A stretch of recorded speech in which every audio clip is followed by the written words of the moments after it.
hours before the looming deadline, folks lined up for a hot meal, goods donated by the community. My biggest dream is to make things right for me and my family. Some, like Chobiso Robinson from Nigeria, arrived in Seattle a month ago. Their journey for a better life wasn't an easy trek.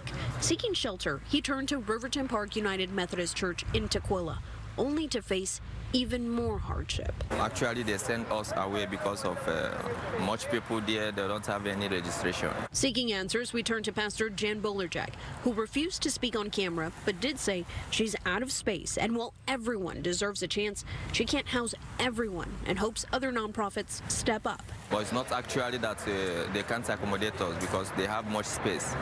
But I don't know what really happened. They sent us away. Chobiso is now one of the 200 refugees who set up camp on this King County property off 167 in Kent purposely. Jonathan, a Congolese asylum seeker, is pleading the county to open the former Econo Lodge, which could easily house all of them temporarily.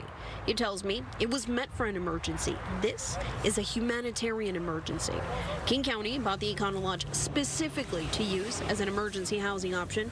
When sale was closed back in 2020, the rooms were to be set aside for recovering COVID patients. Refugees were given a 48-hour notice in English, which the majority do not speak, to vacate the property or risk being arrested for trespassing. Police might come and get everybody arrested, and send us back to our country, which is not our dream.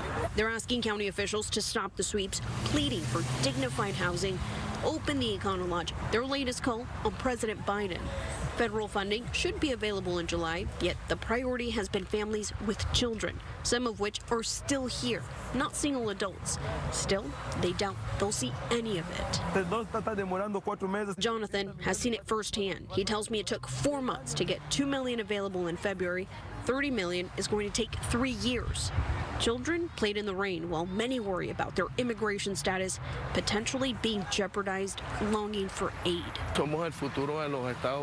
They're skilled in many ways. They don't want to be a burden for anyone. They want to work, learn English, and provide for their families.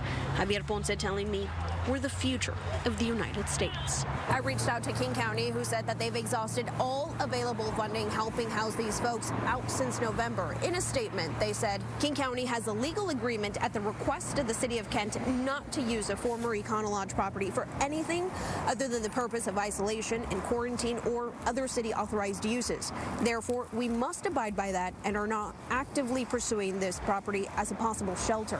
We understand the rationale for the request by asylee seekers to use the hotel in the short term, but the reality of doing so is much more complicated than simply unlocking the doors and turning on the lights. The conditions of the hotel are unknown, as no one has really done an assessment of the building.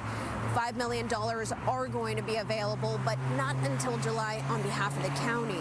It's very frustrating for many of these asylum seekers as they feel they're just being tossed around from one area to the next with no real long-term solution. Of course, we'll keep you posted as we learn more. In Kent, Alejandra Guzman, Fox 13 News.